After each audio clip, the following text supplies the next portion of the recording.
¿cuáles son las señales del bautismo con el Espíritu Santo?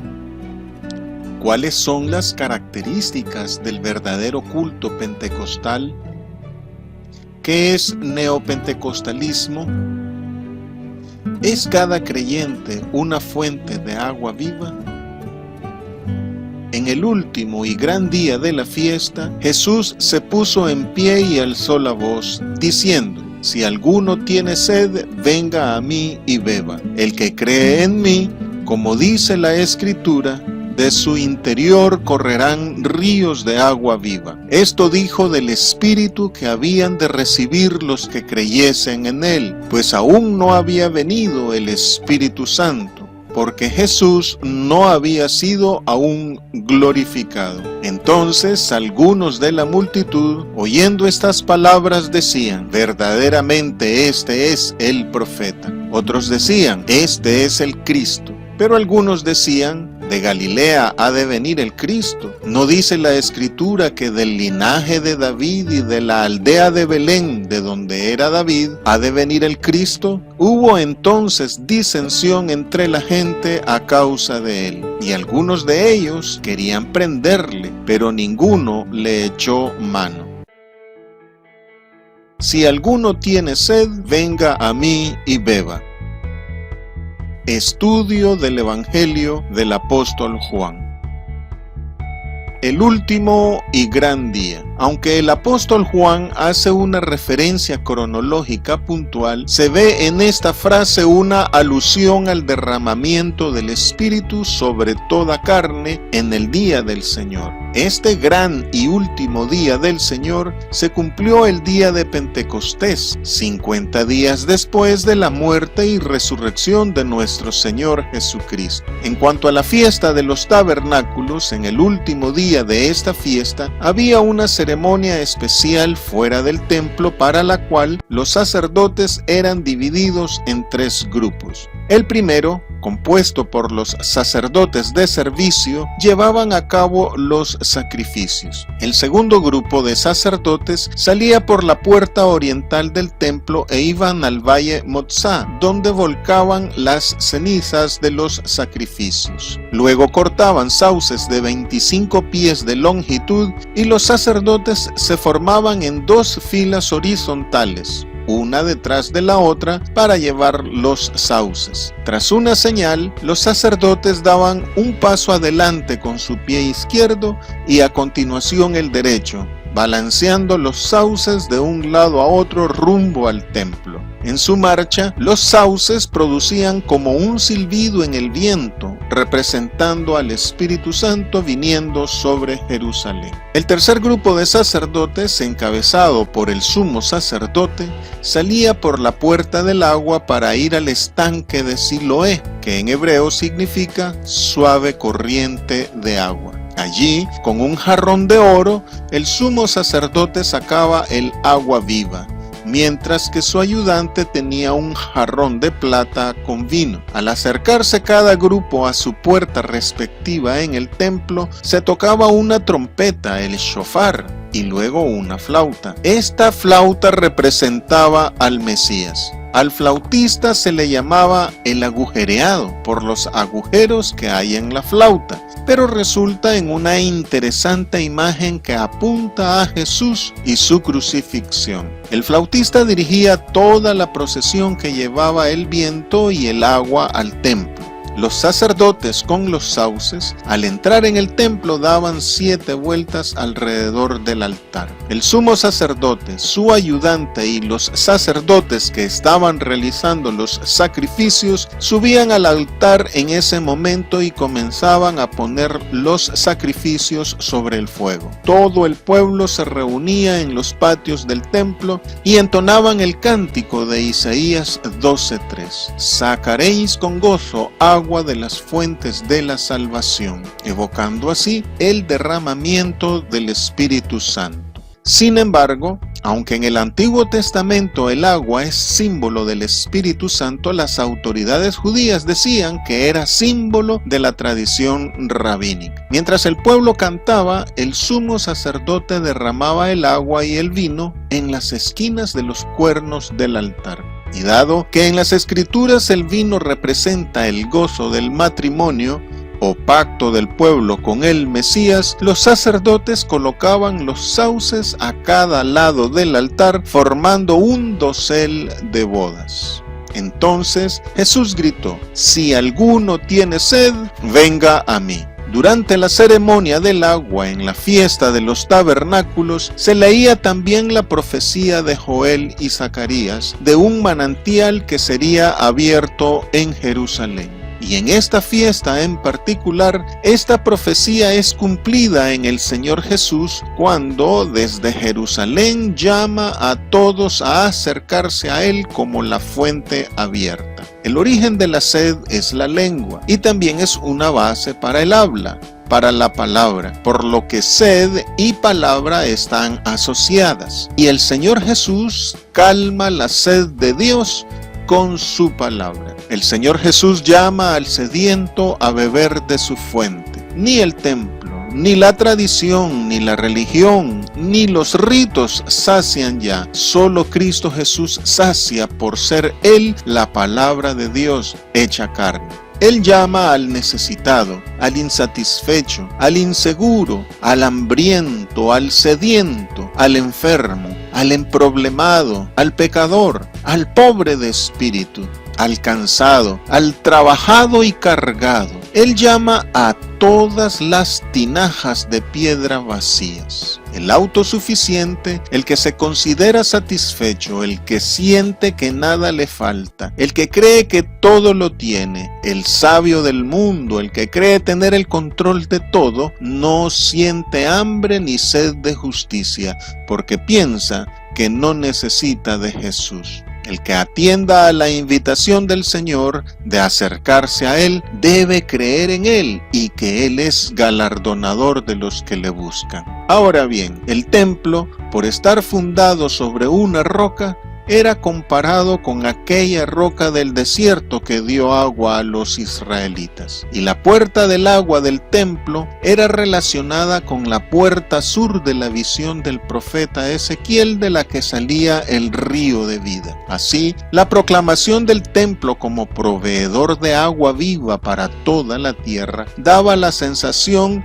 del templo como el mismo centro de la tierra. Pero ahora Cristo Jesús es tanto la roca del fundamento como la roca que da de beber en el desierto. Y también es el nuevo templo, reuniendo en él a todas las personas y cosas, tanto en el cielo como en la tierra. El mensaje de Israel como pueblo de Dios tenía un carácter centralizado y nacional, de tal forma que la unidad de todas las sinagogas estaba geográficamente enfocada en Jerusalén. Pero a partir de la destrucción de Jerusalén en el 70 después de Cristo, esto ya no es así. El nuevo Israel, el Israel de Dios, la iglesia, ya no está atada a un punto geográfico. El pueblo de Dios, la iglesia, ahora está centrada en Jesucristo. Al no estar atada a un lugar, ha sido enviada para tomar el dominio de todo el mundo en el nombre de Jesús, el Rey universal.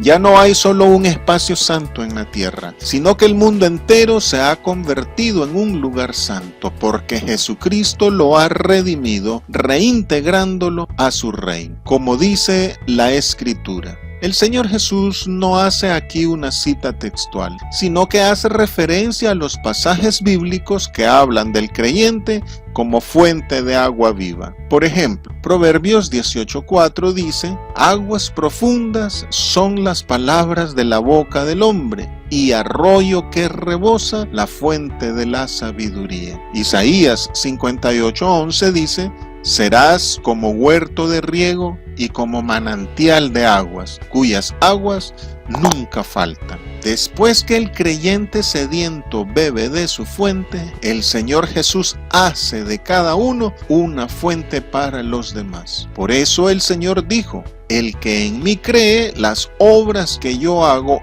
Él las hará también, y aún mayores hará». Y ahora la figura se amplía, porque al ser cada creyente una fuente de vida, pasa a ser un elemento de purificación. Por eso dice el apóstol Pablo que los incrédulos son santificados en los creyentes. Y así como del templo de Jerusalén brotaba el agua viva del Espíritu, ahora como templo del Espíritu Santo, del interior de cada creyente brotan los dones espirituales y las buenas obras. Ciertamente debemos siempre tener presente que el don del Espíritu y los dones del Espíritu son del Señor Jesucristo y nunca del creyente. Por tanto, el creyente puede dar agua viva solamente de la recibida del Señor. Separados del Señor, nada podemos hacer. Toda fuente que haya en el creyente es resultado única y exclusivamente de su relación con el Señor. Como la luna respecto del sol, nuestro brillo es tan solo un mínimo reflejo de la gloria de Cristo, aun cuando el Señor nos lleva de gloria en gloria. Por esto y por derivación, nosotros también somos llamados luz del mundo, a semejanza de Cristo. Ríos de agua viva correrán. El Señor Jesús habla en futuro, porque el Espíritu Santo vendría hasta después de su glorificación en la cruz. Al hablar en tiempo futuro, el Señor anuncia con esta frase dos cosas: el inminente cumplimiento de la profecía mesiánica sobre el derramamiento del Espíritu Santo y que su palabra correría y sería glorificada a través de la tarea misionera y evangelística de la Iglesia, durante la cual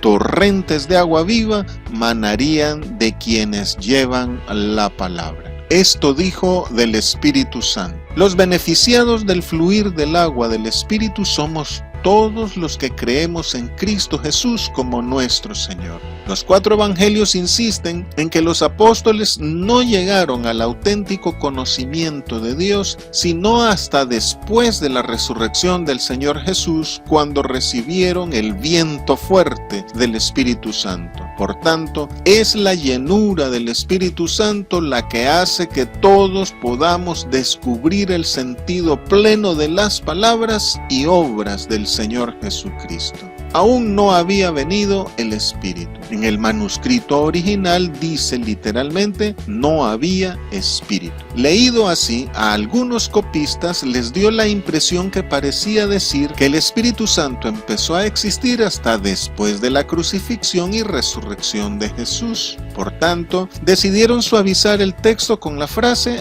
aún no había sido dado o aún no había venido sobre ellos. Al decir no había Espíritu, el apóstol Juan solo indica que el Espíritu Santo no había actuado del mismo modo y con la misma intensidad que como lo hace ahora en la era cristiana. El Espíritu Santo es Dios, es eterno, es preexistente y ha estado activo desde siempre, y su obra es mencionada desde el comienzo de las Escrituras. El accionar del Espíritu Santo en el Antiguo Testamento es evidente, especialmente en el ministerio de los profetas. Y los 4 evangelios son claros al señalar su mover durante el ministerio de Cristo en la tierra. El pensamiento judío de aquella época decía que el Espíritu Santo no estaba activo en ese tiempo, que la profecía había acabado con el profecía Malaquías, pero que se activaría hasta que llegara el Mesías. Al parecer, eso era así, pues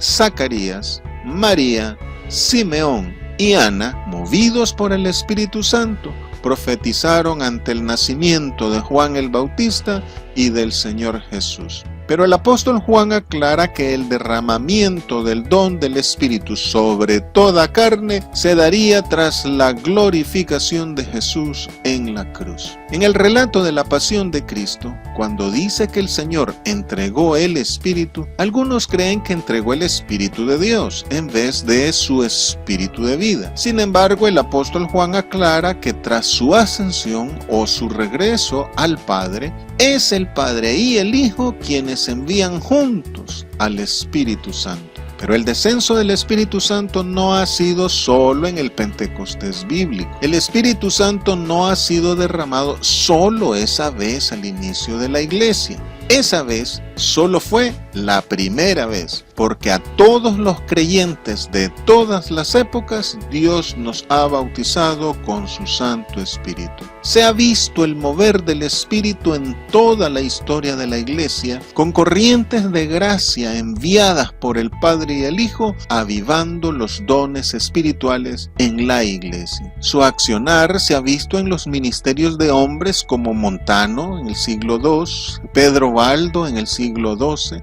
Juan Wesley en el siglo XVIII, Edward Irving en el siglo XIX, Charles Parham en el siglo XX, etc. Y en movimientos como los moravos en el siglo XV, los anabaptistas en el siglo XVI, los hermanos de Plymouth en el siglo XIX, la renovación carismática en el siglo XX y muchos otros más hasta el día de hoy. El bautismo con el Espíritu Santo. Notemos que los vocablos derramamiento, fluir, bautizar y beber, que son palabras asociadas al agua, se mencionan en la Biblia como símbolo del accionar del Espíritu Santo. Esto hace que muchos tomen la frase bautismo de manera literal y erróneamente consideran que a través del rito externo del bautismo en agua se confiere el Espíritu Santo. Pero el apóstol Juan explica el río de agua viva que ofrece el Señor Jesucristo como un símbolo del Espíritu Santo. Significa que en el bautismo con el Espíritu Santo los creyentes somos sumergidos en las aguas del poder del Espíritu de Dios. Quienes hemos experimentado el bautismo con el Espíritu Santo sabemos que hay diferencia entre este bautismo y el sello de la salvación en el nuevo nacimiento.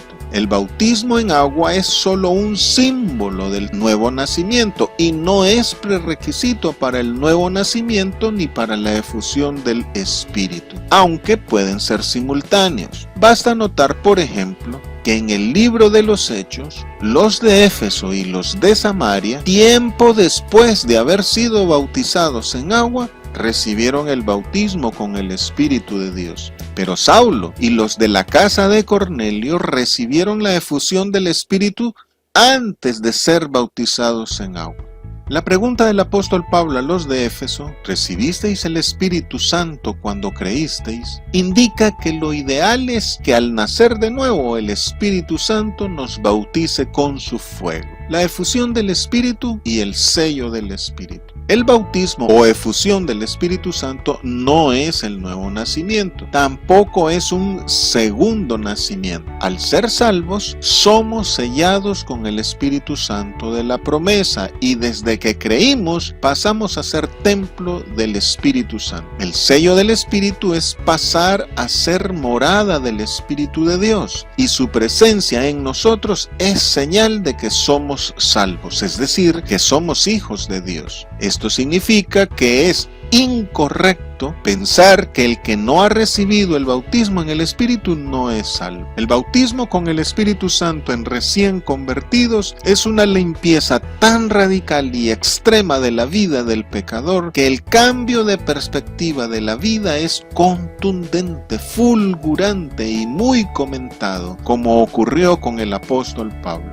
Este cambio radical que muchos creyentes han experimentado desde su conversión ha hecho pensar a muchos teólogos pentecostales que la salvación es inmediata. Pero el bautismo con el Espíritu Santo se puede recibir también en cualquier momento de la vida del creyente posterior a su conversión. Y esto es lo que ha hecho que otros teólogos pentecostales piensen que la salvación es progresiva. La efusión del Espíritu en creyentes con cierta trayectoria es una renovación espiritual en cuanto a su comprensión del mundo sobrenatural. Es una vivificación de su fe y una dinamización de ellos como testigos y les hace comprometerse más profundamente con el Señor. La acción vital del Espíritu Santo es continua. Por esto, a diferencia del nuevo nacimiento que se realiza una sola vez, el bautismo con el Espíritu Santo puede recibirse más de una vez con la expectativa de crecimiento en la unción en cada ocasión. Pero la decisión sobre esto es del Espíritu Santo, pues más que por provecho personal,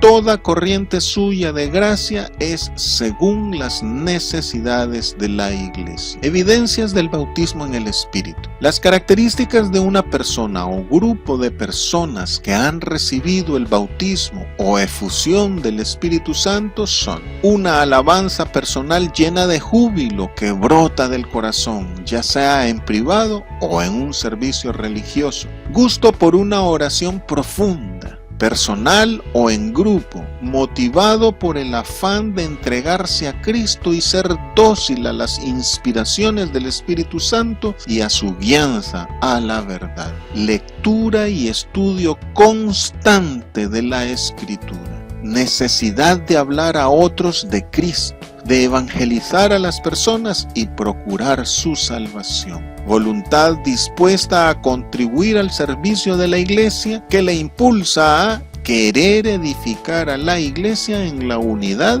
y el amor. Muestra evidente de paz interior, alegría desbordante y contagiosa, un hablar vehemente de la palabra y un comportamiento amoroso con los demás. Demostración del poder del Espíritu de Dios mediante los dones espirituales, ministerios u operaciones para provecho del cuerpo de Cristo.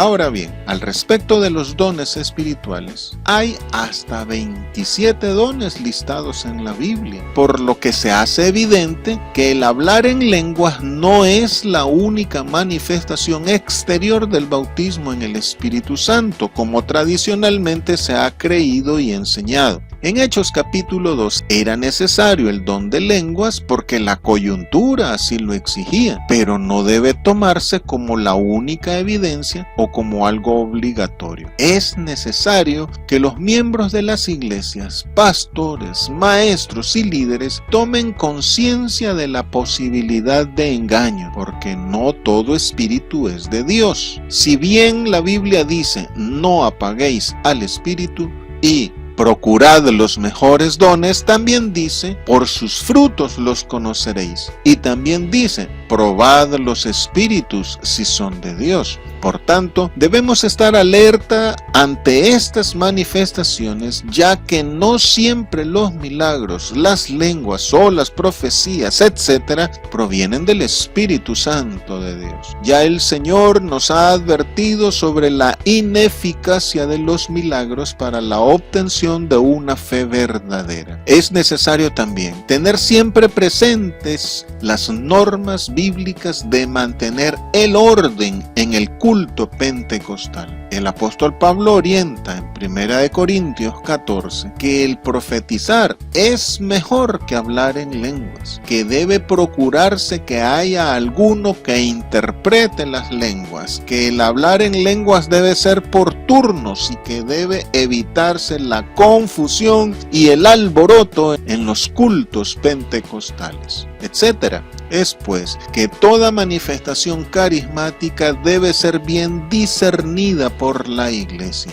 A todos nos corresponde discernir sobre la autenticidad de los dones manifestados en la congregación y sobre su adecuado ejercicio. Las reuniones o cultos del verdadero pentecostalismo son como una reunión familiar, con largos momentos de oración espontánea, tipo murmullo, de cánticos y de oración en lenguas, pero sin provocar alboroto ni confusión. Como dice el popular y antiquísimo canto, unos oraban, otros cantaban, pero todos alababan al Señor.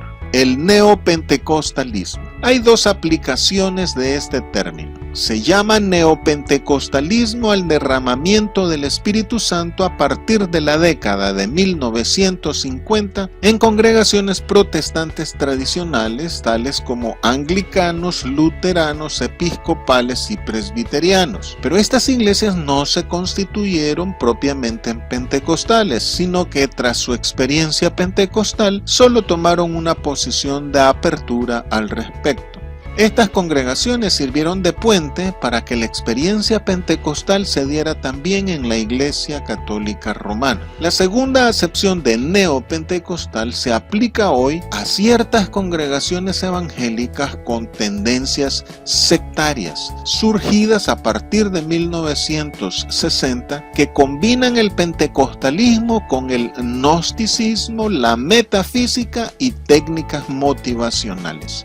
De esta combinación contaminada han surgido las falsas doctrinas de la confesión positiva, de la risa santa, la prosperidad, las maldiciones generacionales, el dominionismo y otras falsas doctrinas como estas. Algunos de la multitud decían: los evangelios sinópticos dicen que la apreciación del pueblo respecto de Jesús era variada. Unos decían que era Juan el Bautista, Elías, Jeremías o algún profeta resucitado, y otros afirmaban que él mismo era profeta. Y aquí el apóstol Juan anota que la gente dice que Jesús es el profeta anunciado por Moisés. Es interesante la relación que la gente hacía entre Jeremías y Jesús. En hermenéutica se considera al profeta Jeremías como tipo de Jesús. Veamos el parecido. Además de ser soltero, profetizó la destrucción del templo, se quejó de no tener honra entre los suyos y estimó como su comida el hacer la voluntad de Dios. Y también usó la imagen del cordero llevado al matadero cuando por su mensaje fue rechazado y traicionado por sus propios hermanos. Había disensión entre la gente. Es en este sentido que el Señor Jesús dijo: no traigo paz a la tierra, sino división. Y ante esto el Señor señala: el que no es conmigo, contra mí es, y quien conmigo no recoge, desparrama. Y también dice: ninguno puede servir a dos señores. Tres opiniones predominaban entre la gente: que Jesús era el profeta, que él era el Mesías, y otros que dudaban. Quienes dudaban de Jesús como el Mesías argumentaban que el Mesías no podía salir de Galilea, que del Mesías no se sabía su origen y que el Mesías debía ser hijo de David, aunque muchos sabían que lo era. Posteriormente, la Iglesia contestó los argumentos contra Jesús acerca de su origen con el relato del nacimiento, infancia y razones del domicilio de Jesús en Nazaret. Pero los evangelios de Marcos y Juan, al no mencionar la genealogía del Señor, indican que es poco útil aclarar su ascendencia humana, que es más importante saber que procede del Padre. Pero los incrédulos, a diferencia de Pilatos, no atienden a su procedencia divina, manteniendo su mirada en las cosas de la tierra y no en las del cielo. Algunos querían prenderle. No se identifica a los que entre la gente deseaban prender a Jesús. Probablemente fueron aquellos que sabían que había orden de captura contra él. Desearon aprovechar la oportunidad para quedar bien con sus jerarcas, pero no se atrevieron. La razón ya la había adelantado el apóstol Juan: no había llegado su hora. Este grupo de gente representa al mundo que odia a Jesús. Son los que aman más a las tinieblas que a la luz, los que se aferran a la tradición más que a las escrituras.